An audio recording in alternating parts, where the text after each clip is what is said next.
t'emmener au restaurant, alors on va te faire beau. Ah oui. Voilà, le pantalon de velours côtelé, il te va? Oui, c'est parfait, oui. Bon. Lequel c'est le...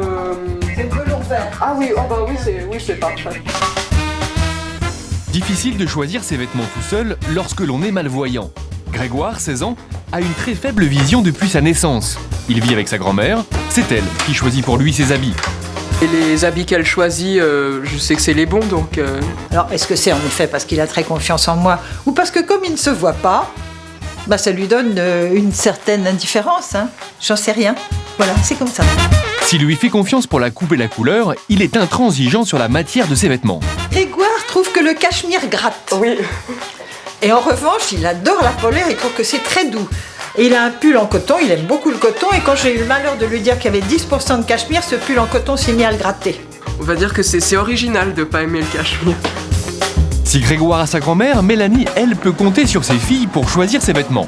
À 34 ans, cette jeune maman malvoyante n'a pas baissé les bras face aux difficultés qu'elle rencontre dans les magasins depuis toujours.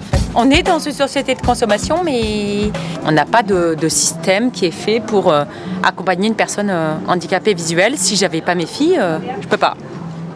Justine, 10 ans, et Adeline, 16 ans, sont les premières conseillères de leur maman, notamment pour le choix des couleurs. Là, il est un tout petit peu plus clair que celui que je t'ai montré tout à l'heure. Le plus clair. Le comme j'ai sur moi. Oui, c'est à peu près le même temps. Et sinon en noir. En noir, ben, attends, il y en a pas là. Pour les informations plus techniques, une seule solution, s'adresser à une vendeuse. Voilà, je vais être sûre qu'il soit noir. Pas de problème au lavage. Alors, au niveau du lavage, il faut quand même faire attention. Les premières fois, il faut quand même, au moins la première fois, il faut au moins le laver à part. Le retourner. Parce qu'au niveau de la matière, vous voyez, c'est quand même, je vous laisse toucher, il y a quand même un peu d'élastane dedans. Et le prix, s'il vous plaît? Alors, le prix, il est à 24,95 €. D'accord. Je me mets à sa place et je me dis que si j'étais non-voyante, eh ben, j'aimerais bien quand même savoir le prix d'un vêtement et pouvoir m'orienter toute seule si j'ai personne pour m'aider. Depuis peu, Mélanie peut se passer de ses filles. Elle a rencontré Marie, une créatrice de mode qui a lancé la première ligne de vêtements adaptés aux non-voyants. Avant elle, personne n'avait imaginé créer des vêtements spécifiques à ce handicap. Alors là, tu as le violet qui est très Je vais tendance. voir moi-même. Voilà. Sa bonne idée, avoir intégré du braille, l'écriture des non-voyants, en relief sur le tissu de ses vêtements. Je suis en train de lire en fait la description du vêtement, la couleur, la texture, 100% coton par exemple, et comment je dois l'entretenir. C'est des choses qui nous sont très importantes. Parmi les informations, la température de lavage, 30 ou 40 degrés, tout est indiqué. Mieux encore, avec sa collection, Marie a décidé de sensibiliser le grand public à ce handicap. Sur tous ces vêtements, on trouve des messages militants qui s'adressent à tout le monde. Là, on a la phrase de Goethe qui se dit dans ce sens-là. Quoi que tu rêves d'entreprendre dans la vie, commence-le. L'audace est du génie, du pouvoir et de la magie, et c'est signé Goethe. Et pour faire un design plus épuré, là, j'avais choisi dans le dos de mettre tous les éléments techniques. Et ces éléments indispensables, ils sont utiles parce que ça donne une autonomie et une liberté. Le plus étonnant, c'est que ces vêtements plaisent à tout le monde. Aujourd'hui, elle a rendez-vous avec les créatifs d'une agence événementielle spécialisée dans la techno.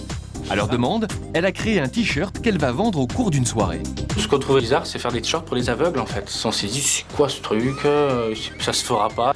Et en fait, son projet, il tue en fait. Je trouve le fait de toucher du braille sur une matière textile, je trouve l'idée vraiment innovante, quoi. Et la preuve, tout le monde la suit, je veux dire. S'ils sont vendus par Internet grâce à un site spécialisé accessible aux non-voyants, il existe aussi des boutiques qui commercialisent ces vêtements. Agnès a décidé d'en faire un produit phare dans son magasin. Comment ils réagissent les gens quand ils voient les t-shirts? La première chose, le premier geste, ils touchent. Tout de suite. C'est drôle. Et après, ils demandent l'explication, ils regardent la petite fiche technique. Alors, ils ont l'impression qu'ils vont apprendre le braille en 5 minutes. Apparemment, il faut plus d'1 année parce que je crois que c'est pas évident du tout. Et chose incroyable, il y a même des créateurs non-voyants. À 26 ans, Mason a créé lui-même sa ligne de vêtements qui s'adresse à tout le monde. Son emblème, un bébé métis qu'il décline sous toutes les coutures. Aujourd'hui, avec Jacques et Damien, deux jeunes mannequins, il prépare son défilé. Est-ce que tu sais marcher ou pas? Est-ce que je sais marcher? Ouais. Oui. Tu sais marcher? Oui. Un peu? Un Tu as déjà défilé avant ou pas? Ouais, j'ai déjà défilé. En Belgique. En Belgique. Il faudra qu'on vous entraîne, on vous apprend à marcher et faire des essayages aussi pour voir justement ce que vous portez. Je sais pas tes tailles, je connais pas très bien encore tes mensurations. Mason ne travaille pas seul, il a la chance d'être bien entouré. Mathilde, sa styliste, l'aide à choisir les vêtements de son défilé. Mason, Oui. on a les débardeurs pour hommes si tiens. Les débardeurs Pour hommes, je peux leur faire essayer aussi. Pour un voyant, le regard est très important. Eh bien, nous, pour ne voit pas, on a une autre manière de voir, c'est de toucher. Pour mieux se représenter sa collection, il doit sentir avec les mains les créations portées par ses mannequins. Ça, c'est du sport. Il y a des bons bras, ce petit, quand même. Bon, c'est pas aussi musclé que moi, mais ça... Très surprenant, c'est Mason lui-même qui dirige le défilé, allant jusqu'à corriger la démarche des mannequins. Jacques, il n'y a pas encore assez de prestance dans ta démarche. Là, t'es stressé, il faut que tu sois moins stressé. La tête bien droite, d'accord, devant. Faut que tu regardes devant toi, ok? Les pieds d'avant départ, moins lourd, d'accord? Pour ces jeunes, être dirigé avec autant de précision suscite l'admiration. Moi, ça m'impressionne beaucoup qu'ils sachent autant de choses sur notre personnalité, mais qu'ils ne nous voient pas. Avec l'apparition de ces nouveaux stylistes pas comme les autres, les malvoyants comme Grégoire et Mélanie auront enfin le droit de choisir seuls et en toute autonomie les vêtements qu'ils veulent porter.